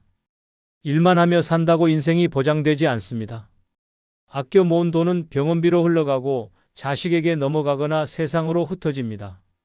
그러나 정작 나 자신은 관 속에 누운 순간 아무것도 가져가지 못합니다. 그렇다면 60세 이후엔 왜 더 일해야 합니까? 돈을 위해, 남의 시선을 위해 죽음을 재촉하며 사는 게 과연 현명합니까? 노는 게 사치가 아니라 생존입니다. 늦은 나이에 떠난 여행 한 번, 친구와 나누는 술 한 잔, 손주와 공원에서 웃으며 걷는 한 시간이 결국 나를 살게 합니다. 그것이 진짜 인생이고 남은 시간을 채우는 가장 값진 순간입니다. 관 속에 들어갈 때까지 돈만 쥐고 살다가 결국 썩어가는 종이 조각과 함께 사라지는 건 너무나 허무합니다. 박동수 씨의 이야기는 많은 사람들에게 경고가 됩니다. 그는 결국 자신을 위해 단 하루도 쓰지 못한 채 떠났습니다. 하지만 주변에서 그를 기억하는 건 돈이 아니라 늘 고단하게 일하던 그의 굽은 허리와 늘 피곤에 찌든 얼굴뿐이었습니다. 만약 그가 60세 이후 잠시라도 노는 법을 알았다면 그의 마지막은 훨씬 따뜻하고 인간적이었을 것입니다. 다 부질없는 게 인생입니다. 돈, 집, 체면 모두 결국 남의 손에 넘어갑니다. 그러나 내가 웃으며 즐겼던 시간, 내 발로 걸어다니며 누린 작은 행복은 누구도 빼앗을 수 없습니다. 그래서 60세 이후엔 더 이상 일터에 매달리지 말고 놀아야 합니다. 노는 것이 곧 살아있음을 증명하는 마지막 저항이자 나 스스로에게 줄 수 있는 가장 인간다운 선물입니다. 평생 일만 하다 관 속에 들어가는 비참한 꼴을 피하려면 지금 당장 놀아야 합니다. 이것이야말로 남은 인생을 지켜내는 유일한 길입니다. 다 부질없다. 60세 이후엔 노는 게 최고인 이유는 노는 게 최고의 치매 예방약이기 때문입니다. 충남 아산에 사는 71세 윤말순 씨는 남편과 사별한 뒤 몇 년 동안 집 안에서만 생활했습니다. TV 드라마만 반복해서 보고 하루에 대화하는 단어라고는 편의점 계산대에서 봉투 필요 없어요가 전부였습니다. 처음엔 그저 조용히 사는 게 편한 줄 알았지만 어느 순간부터 깜빡깜빡 증상이 찾아왔습니다. 냄비를 불에 올려놓고 잊어버리고 약을 먹었는지 기억이 안 나서 2번씩 먹기도 했습니다. 병원에서 치매 초기라는 진단을 받은 순간 그녀는 충격에 휩싸였습니다. 하지만 다행히 동네 주민 모임에서 친구들과 노래 부르고 가까운 곳에 함께 여행도 다니며 시간을 보내자 놀라운 변화가 찾아왔습니다. 의사가 최근에 기억력이 좋아졌다는 말을 해줄 정도였습니다. 윤 씨는 눈물을 글썽이며 말했습니다. 돈도 약도 아닌 웃으면서 노는 시간이 나를 다시 살렸어요. 치매는 돈으로 막을 수 없습니다. 병원 진료를 아무리 받아도 약을 아무리 먹어도 즐겁게 움직이지 않으면 뇌는 서서히 썩어갑니다. 몸은 멀쩡해도 정신이 갇히면 살아있는 시체처럼 남의 손에만 의지해야 합니다. 이보다 더 비참한 노후는 없습니다. 하지만 놀면 다릅니다. 웃고 떠드는 순간 뇌세포는 깨어납니다. 손을 움직이고 발을 내딛고 새로운 대화를 나누는 순간 뇌는 다시 활발히 살아납니다. 노는 게 곧 최고의 치매 예방약인 이유입니다. 노는 시간은 결코 헛된 시간이 아닙니다. 바둑 한 판 두면서 머리를 굴리고 여행지에서 새로운 길을 찾아다니며 호기심을 자극하고 친구와 수다를 떨며 기억을 끌어내는 모든 순간이 뇌를 자극하는 강력한 약입니다. 약국에서 파는 알약보다 의사가 처방하는 주사보다 함께 웃고 즐기는 순간이 훨씬 더 강력합니다. 윤말순 씨는 지금도 말합니다. 나는 약으로 산 게 아니에요. 놀면서 다시 살아난 거예요. 웃을 때마다 내 머리가 맑아지는 게 느껴져요. 그녀의 삶은 분명 달라졌습니다. 치매라는 어둠 속에서 빠져나와 다시 일상 속 작은 행복을 누리고 있습니다. 다 부질없습니다. 돈은 흩어지고 건강도 언젠간 무너집니다. 하지만 놀며 웃는 시간은 뇌를 지켜주고 정신을 끝까지 살아있게 합니다. 60세 이후에 더 놀아야 하는 이유가 바로 여기에 있습니다. 노는 게 최고의 치매 예방약이자 마지막까지 나를 나답게 지켜주는 유일한 해독제입니다. 다 부질없다.